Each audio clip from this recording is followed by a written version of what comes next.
Welcome to Subdivision. In this video we're going to go through what Subdivision is and also cover the dangers of Subdivision. So let's hop over into Blender. Let's pick a very straightforward surface. Let's go for this one here. Now when we have a look at this, we can go, once it's selected in edit mode as a face, because we're subdividing a face at this point, we can also subdivide an edge as well. It's simply going to cut it up equally. So on the tool shelf itself we have the subdivide button there, next to all of the other modifiers you can use, and we can also use the W key, which will bring up this specials list, and we can pick subdivide, and we can see it split it into 4 equal portions, height wise and length wise. Now down in the lower left, the modification, the operations tool for the subdivide, until we select away it will be there, and we can increase the number of cuts. Now you have to be incredibly careful because this is exponential.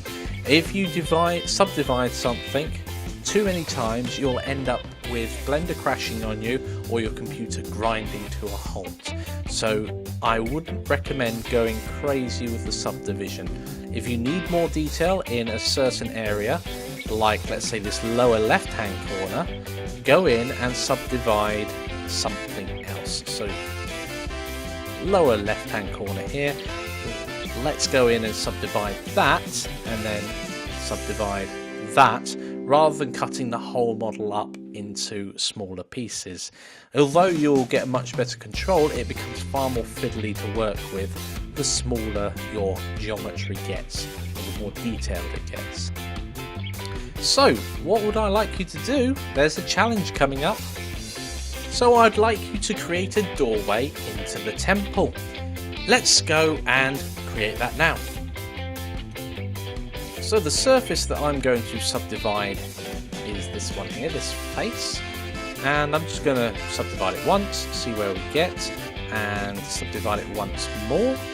There we go, so now we've got equal sides, and I'm going to select these here, and once they're selected we can extrude them into our temple. I'm going to turn off snapping and just move that in. Now at any point we can decide to add further geometry inside, but we do have to be careful, and that is, if we make the inside here too detailed, it's going to look very odd compared to the outside. So if we were to, let's say, go in here and just make the doorway, yep, that's it, let's push that in a little further, and then here make another doorway going off this way, and perhaps splitting this area here. Let's subdivide that. Switch to edge select. If I can get that vertical line there, I have. Excellent. The 3D gimbal is just getting in the way there, so I'm going to grab that and move it in the X direction along to there. Now hopefully that split up our geometry. It looks like a double made an edge at some point, so I'm just going to undo that. Oh, I just want to move that in, I didn't want to subdivide or do anything, so let's select that and then move that in. That's fine, that's moving freely. So X, I'm going to just move that in there, because then I can make another doorway and just push that in. As I say, we do have to be careful of how much detail we decide to put into our model, because the more you put in, the more odd it's going to look compared to everything else. I think that's about the right level of detail. If there was some shadows casting in there, it wouldn't just be a blank back. It look like there's something in there at least. And there's one final thing I would like to cover. If you have made a very similar model to mine, we will notice at the top here we have what we think is a square. However, if you decide to subdivide this, my natural instinct would be to go ahead and delete these faces here and make a nice square so I can split it up into equal areas. So let's go and try and do that now and see what happens. So I'm just going to delete the faces.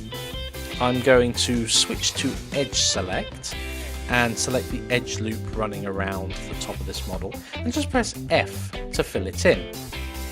Now if I click subdivide, now my natural instinct tells me that's going to just basically chop that square into quarters. So let's hit subdivide and nothing happens. So let's switch to vertex select to see what's going on there. And we can see that this square is in fact not a square. If we look up here, we can see that the vertices that I have selected are 16. In fact, this is a 16-sided square. It just happens that some of the sides lie in line with one another.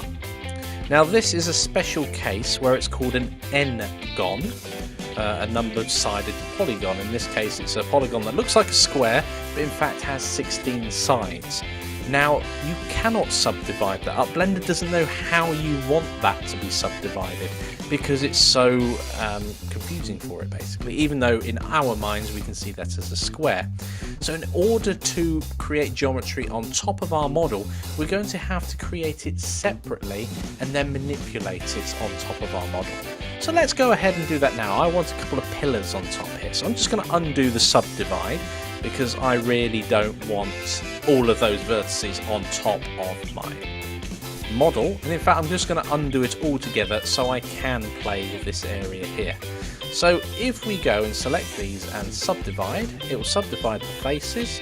If we select there and subdivide that, we end up with something we can start working on. So I'm going, that is a square I think, yes it is. So that's a square there. Can we join that into one object?